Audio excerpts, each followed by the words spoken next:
Hello बच्चों, हर घर पाठशाला में आपका एक बार फिर स्वागत है।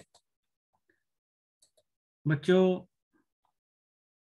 आज का हमारा विषय है महाकवि नागार्जुन द्वारा प्रकृति के सुंदर चित्र को उकेरने वाले। उन्होंने एक प्रकृति का बहुत ही अनुपम सुंदर चित्र जो है अपनी इस कविता में जो उकेरा है, उसका आज का विषय, उसका नाम है बादल को घिरते देखा है। यह कविता नागार्जुन जी की बहुत ही प्रसिद्ध कविता है, मनोरंजन कविता है और प्रकृति का जो एक साकार अनुपम दृश्य जो इन्होंने प्रस्तुत किया है वो देखते ही बच्चों बनता है। मैं आपका चिर परिचित शंकर देव शर्मा, प्रवक्ता हिंदी, राजकीय वरिष्ठ माध्यमिक पाठशाला लोहारघाट, आज फिर दोबारा आपके सामने प्रस्तुत हूं अपने इस विषय को लेकर। कक्षा 11 अंतराभाग 1 काव्यखंड पाठ 8 बादल को घिरते देखा है, जिसके रचयिता नागार्जुन जी है।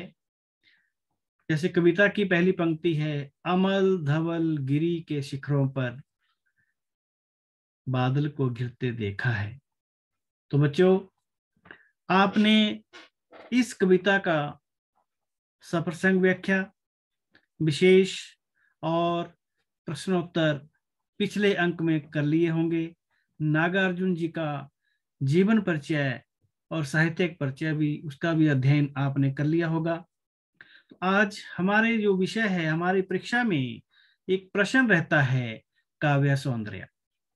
बच्चों, मैं आपको बता दूं, ये काव्य सौंदर्य जो है, अब थोड़ा सा हमारी जो प्रणाली है परीक्षा की, उसमें परिवर्तन हुआ है, जिसकी वजह से अब काव्य सौंदर्य में आपको, जैसे कि पूर्व में रहता था कि भाव सौंदर्य और शिल्प सौंदर्य, उसका विस्तृत वर्णन करना होता था, लेकिन अब बच्चों आपको परीक्षा में कुछ पंक्तियां कविता की दी जाती है, जिसके आधार पर विकल्प, जिसमें 4 विकल्प वाले प्रश्न जो है, बहुविकल्पीय प्रश्न जिनको हम कहते हैं, वो दिए होते हैं। उनमें से आपको कोई एक सही उत्तर जो है वो छांटना होता है, चुनना होता है। तो बच्चों, इसी प्रकार आज हम इसका कार्यपत्रक का अध्ययन करने से पहले हम इस कविता का एक बार फिर थोड़ा अध्ययन करते हैं, इसको समझते हैं, काव्य सौंदर्य को समझते हैं। तो बच्चों, जैसे कि पहले हम बादलों को घिरते देखा पृष्ठभूमि। नागार्जुन स्वभाव से घुमक्कड़ प्रवृत्ति के व्यक्ति थे। यहाँ पर उन्होंने इस कविता की रचना क्यों की, इसके विषय में थोड़ी सी पृष्ठभूमि में यहाँ पर बताने जा रहा हूं। नागार्जुन स्वभाव से घुमक्कड़ प्रवृत्ति के व्यक्ति थे। वह कहीं एक जगह टिककर नहीं रहा करते थे। नागार्जुन जगह जगह भ्रमण करते और यात्रा को जी भरकर जीते थे, महसूस करते थे। उन अनुभवों को अपनी कविता का अंग बनाते थे। वह भारत ही नहीं अपितु आसपास के देशों भ्रमण कर आए थे। श्रीलंका, नेपाल, भूटान, म्यांमार में तो घूमने के साथ ही उन्होंने हिंदुस्तान के लगभग समस्त भागों का भी भ्रमण किया। किसी यात्रा में वह हिमालय की दुर्गम चोटियों पर पहुंच गए। वहां जो उन्होंने महसूस किया, जिस अनुभूति को ग्रहण किया, वह अपनी कविता में प्रकट किया। बादलों को घिरते देखा है। कविता में कवि ने वहां के सूक्ष्म अनुभूतियों की अभिव्यक्ति जो है वो प्रस्तुत की है। बच्चों, अब हमारी जो कविता है उसका सार क्या है, देखेंगे हम यहाँ पे। समग्रता, नागार्जुन घुमक्कड़ प्रवृत्ति के व्यक्ति थे, जैसा कि हमने अभी पीछे देखा। बादलों को गिरते देखा है कविता में कवि ने अपने मानसरोवर यात्रा के दौरान अपनी स्मृतियों को उकेरा है, जिसमें वह दुर्गम घाटियों में पहुंच जाने पर के उपरांत वहां पर जो मनोरम दृश्य देखा, उस सुंदरता और उस अतुलनीय उदाहरण को इस कविता में व्यक्त किया है। उन्होंने छोटे छोटे ओस के समान बादलों को वहां देखा, उन मानसरोवर पर अनेक स्वच्छ व कल कल बहती हुई नदी व झरनों को देखा, उसके अंदर हंस के झुंड को जो उमस और गर्मी से परेशान होकर वहां पर आए हुए थे, उन सभी को वहां पर खेलते हुए, जीते हुए, आनंद करते हुए उन्होंने वहां पर देखा। उसके अंदर हंस के झुंड को जो उमस और गर्मी से परेशान होकर वहां पर आए हुए थे, उन सभी को वहां पर खेलते और जीते हुए, आनंद करते हुए उन्होंने देखा है। नागार्जुन ने वहां की सुंदरता का भी वर्णन किया है, किस प्रकार वहां सूर्य उदय होने के उपरांत वहां का दृश्य परिवर्तित हो जाता है। सभी पर्वत, पहाड़ स्वर्ण कलश की आभा से युक्त नजर आते हैं। उसको उन्होंने अपनी आंखों से देखा है। किस प्रकार चकवा चकवी रात को बिछुड़ जाते हैं और दिन होने पर दोनों मिलते हैं और अपना प्रणय कलह छेड़ते हैं। उस सूक्ष्म और अनूठे अनुभव को कवि ने इस कविता में समाहित किया है। कवि ने हजारों फीट ऊपर पहाड़ पर मृग को उस दिव्य सुगंध की खोज में चिढ़ते और भागते देखा है, जो कस्तूरी की दिव्य सुगंध उसकी नाभि में बसती है, किंतु खोज में मृग भागा फिरता है। उस दृश्य को साक्षात कवि ने देखा है, बादलों को गिरते देखा है। कवि यह भी कहते हैं कि मैं मानसरोवर में आया, किंतु न यहाँ पर अलकापुरी राज्य मिला, न धनपति कुबेर का राजा जो कालिदास ने अपनी विद्योत्मा को संदेश बादलों के द्वारा भेजा था। वह बादल कहाँ है? शायद वह यहीं बस गए होंगे। किंतु कवि यह भी कहते हैं कि हो सकता है कि यह बात उस कवि की कल्पना ही होगी, इसलिए कहते हैं जाने दो, वह कवि कल्पित था। मगर मैंने तो जो अपनी आंखों से यह महसूस किया वह वास्तविक है। बादलों को आपस में लड़ते, भिड़ते, गरजते और बरसते देखा है। यह मेरी कल्पना नहीं, यह साक्षात वर्णन है। कवि ने वहां के निवासियों और वहां के सौंदर्य का भी वर्णन किया है कि किस प्रकार यहाँ पर नदियां झरझर कल कल बहती हैं, किस प्रकार यहाँ देवदारू के वन हैं, किस प्रकार के लोग यहाँ अपनी निवास कुटिया में बनाकर भोजपत्रों से किया करते हैं। तो बच्चों, इस प्रकार उस दिव्य रंग बिरंगे सुगंध फूलों से निकली मनोरम खुशबू को महसूस कवि ने किया है, और जो वहां के निवासियों ने अपने साथ श्रृंगार किए वह अनूठा है।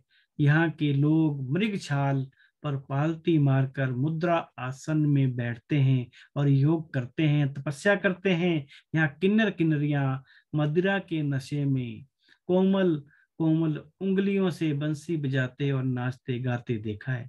मैंने स्वयं बादलों को घिरते देखा है। तो बच्चों, यहाँ पर कुछ सारांश मैंने इस कविता का आपके समक्ष प्रस्तुत किया। अब हम काव्यांश के आधार पर जो है इसका आज पहला भाग, जिसमें हम 3 काव्यांश को लेंगे और उसके आधार पर उसकी व्याख्या को, यानी कि उसके भाव को और उसके शिल्प सौंदर्य को समझेंगे। उसके बाद फिर हम जो दैनिक कार्यपत्रक के जो प्रश्न है उनका हल भी इसी के आधार पर करेंगे। बच्चों, अमल धवल गिरी के शिखरों पर बादल को घिरते देखा है, छोटे छोटे मोती जैसे उसके शीतल तुहिन कणों को मानसरोवर के उन स्वर्णिम कमलों पर गिरते देखा है, बादल को घिरते देखा है। यहाँ पर बच्चों कवि कहता है कि मैंने स्वयं अपनी आंखों से अमल धवल अर्थात स्वच्छ उज्जवल हिमालय के शिखरों पर बादलों को गिरते देखा है। बर्फ से ढकी हुई चोटियां, वो अमल धवल यानी कि स्वच्छ और सफेद जो है चादर की तरह जो वहां पर जो नजर आती है, उसको स्वयं कवि ने देखा है। उन्हें पानी में बादल बनते देखा है। जैसे छोटे मोती के कण होते हैं, ठीक उसी प्रकार हिमालय प्रतीत होते हैं। उनके शीतल तुहिन कण मानसरोवर के सोने जैसे कमलों पर जब गिरते हैं तो मैंने बादल को घिरते देखा है। हिमालय पर्वत की चोटियों पर बादलों की सुंदरता देखी है। छोटे छोटे ओस की बूंदों के समान मोतियों जैसे रूप को मैंने देखा है, जो मानसरोवर के स्वर्ण रूपी कलश में गिरते बहुत सुंदर आकर्षक स्वरूप में अपनी आंखों से मैंने उन्हें देखा है, महसूस किया है। इस तरह बरसते बादलों का दृश्य अत्यंत ही मनोरम और आकर्षक होता है। ऐसे सौंदर्य मैंने बार बार ऐसे सौंदर्य को मैंने बार बार अनुभव किया है, अपनी आंखों से देखा है। तो बच्चों, इसका भाव था। अब इसका शिल्प सौंदर्य भी थोड़ा देख लेते हैं हम। अमल धवल गिरी के जो शिखरों का यहाँ पर एक काव्यांश है। इन पंक्तियों में नागार्जुन जी ने पर्वतीय प्रदेश के प्राकृतिक सौंदर्य का मनोहारी चित्रण जो है वो प्रस्तुत किया है। काव्यांश की भाषा सरल है, सरस है, सहज है, प्रभावमयी है। छोटे छोटे मोती जैसे उसके शीतल तुहिन कणों पंक्ति में उपमा अलंकार है। छोटे छोटे में पुनरुक्ति प्रकाश अलंकार है। तत्सम प्रधान शब्दावली है। तत्सम में देखो अमल, धवल, ऐसे जो शब्द है, तुहिन, स्वर्णिम, ये सारे तत्सम शब्द है बच्चों। और मानवीकरण अलंकार का यहाँ पर वर्णन हुआ है। पर्वतों की जहां बात आती है, प्रकृति को निर्जीव से सजीव जो है कवि ने प्रस्तुत किया है, तो यहाँ पर मानवीकरण अलंकार है। अब चलते हैं अगला काव्यांश। तुंग हिमालय के कंधों पर छोटी बड़ी कई झीलें हैं, उनके श्यामल नील सलील में समतल देशों से आकर पावस की उमस से आकुल तिक्त मधुर विस्तंतु खोजते हंसों को तिरते देखा है, बादल को घिरते देखा है। कवि कहता है ऊंची हिमालय रूपी कंधों पर छोटी बड़ी कई झीलें मौजूद हैं, यानी कि हिमालय पर्वत की ऊंची चोटियों में बहुत सी झीलें विद्यमान है। इसमें श्यामल नील, श्यामल होता है काला, नील नीले रंग का, सलील जल और खूबसूरत जलाशयों में दूर देश से आकर, अर्थात मैदानी भागों से जब वहां पर गर्मी पड़ती है मैदानों में, तो उस अकुलाई हुई गर्मी उमस से परेशान होकर हंस जो है वहां से उड़कर इन झीलों में आ जाते हैं और उनको वहां झीलों में मैंने खेलते प्रणय कला करते देखा है। व्याकुल राज हंस जो मैदानी भागों से उड़कर आते हैं, वह झीलों में तैरते हुए मीठे कसैले कमल की नाल के जो विस्तंतु होते हैं उनको खोजते हुए देखा है, बादल को घिरते देखा है। कभी कहता है हिमालय की ऊंची ऊंची चोटियों पर जो निर्मल स्वच्छ कल कल बहती हुई झीलें व नदियां हैं, उनमें दूर देशों से गर्मी से परेशान हंस जो है उनको उसमें तैरते और मस्ती करते हुए मैंने देखा है, उसकी अनुभूति की है, किस प्रकार वह जी भरकर यहाँ जीवन जीते हैं उसको महसूस किया है। राजहंसों के उपरोक्त कृत्य से हिमालय की सुंदरता और भी बढ़ गई है। तो बच्चों, ये जो इसके भाव था। अब चलते हैं इस काव्यांश का शिल्प सौंदर्य। हिमालय की झीलों में काले नीले जल के बीच तैरते हुए सफेद हंसों का मनोरम दृश्य जो है वो कवि ने प्रस्तुत किया है। सलील से समतल, उमस से आकुल में अनुप्रास अलंकार की छटा है। सलील समतल स, उमस आकुल, यानी कि दोनों में स्वर है, तो यहाँ पर अनुप्रास अलंकार है। आकर में पुनरुक्ति प्रकाश अलंकार है। कंधों को हिमालय की चोटियों के प्रतीक के रूप में चित्रित किया है। और बच्चों, यहाँ पर मानवीकरण अलंकार भी है, क्योंकि हिमालय की चोटियों को कंधों के रूप में जो है प्रस्तुत किया है, प्रतीक के रूप में प्रस्तुत किया है, तो यहाँ पर मानवीकरण अलंकार भी है। भाषा सरल, सरस, भावानुकूल है। तत्सम प्रधान शब्दावली है। जैसे तत्सम प्रधान में देखेंगे तुंग, हिमालय, श्यामल, नील, सलील, पावस, तिक्त, मधुर, इस प्रकार के जो शब्द हैं ये तत्सम शब्द है।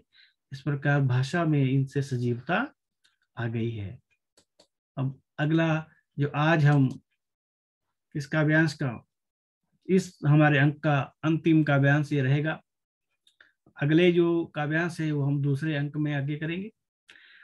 ऋतु बसंत का सुप्रभात था, मंद मंद था अनिल बह रहा, बाला अरुण की मृदु किरणें थी, अगल बगल सौरनाभ शिखर थे, एक दूसरे से विरहित हो, अलग अलग रहकर ही जिनको सारी रात बितानी होती, निशा काल से चिर अभिशापित बेबस उचकवा चकई का बंद हुआ क्रंदन, फिर उनमें उस महान सरोवर के तीरे शैवालों की हरी दरी पर प्रणय कला छिड़ते देखा है, बादल को घिरते देखा है। तो बच्चों, इसकी जो व्याख्या, कवि क्या कहते हैं कि बसंत ऋतु का मौसम है, बसंत ऋतु की सुबह है, मंद मंद हवा चल रही है, सूर्य उदय की प्रथम मृदु किरणें, जो सूर्य की प्रथम लाली होती है, वह इन शिखरों पर पड़ते ही ऐसा लगता है जैसे किसी ने ऊंचाई के ऊपर स्वर्ण कलश जो है रख दिए हो, उसकी अनुभूति जो है कवि को हो रही है।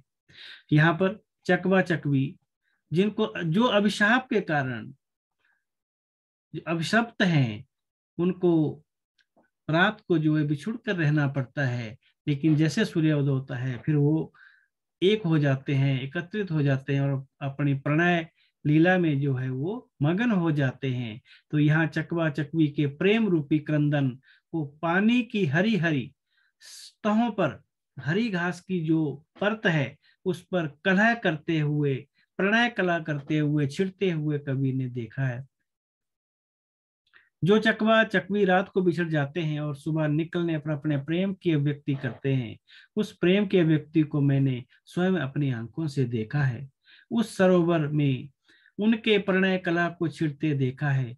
ठीक उसी प्रकार मैंने बादलों को घिरते देखा है। जिस प्रकार चकवा चकवी का प्रणय प्रसंग छिड़ता है, उसी प्रकार बादलों को भी कवि कहता है कि मैंने घिरते देखा है। ऊंची ऊंची पहाड़ियों के ऊपर बादलों को घिरते देखा है। तो बच्चों, इसका भाव था। अब इसका हम थोड़ा सा शिल्प सौंदर्य देखते हैं। इन पंक्तियों में बसंत ऋतु की सुबह में स्वर्णिम, यानी कि सोने की आच्छादित, जैसे सूर्य की लालिमा जब बर्फ सी ढकी चोटियों के ऊपर पड़ती है तो ऐसा लगता है किसी ने चारों ओर स्वर्ण मतलब बिखेर दिया हो। वहां पर स्वर्णिम शिखरों के बीच सरोवर के किनारे शैवाल पर प्रणय क्रीड़ा करते चकवा चकवी का भावपूर्ण चित्रण जो कवि ने किया है। तत्सम प्रधान शब्दावली है बच्चों। स्वर्णाभ शिखर, चकवा चकई में अनुप्रास अलंकार की छटा है, मंद मंद और अलग अलग में पुनरुक्ति प्रकाश अलंकार है, शैवालों की हरी धरी में रूपक अलंकार है, श्रृंगार रस की आकर्षक योजना जो है यहाँ पर इस काव्यांश में प्रस्तुत हुई है। तो बच्चों, ये 3 काव्यांश जो हमने लिए इस कविता के, तो इसका भाव सौंदर्य, शिल्प सौंदर्य हमने यहाँ पर देखा।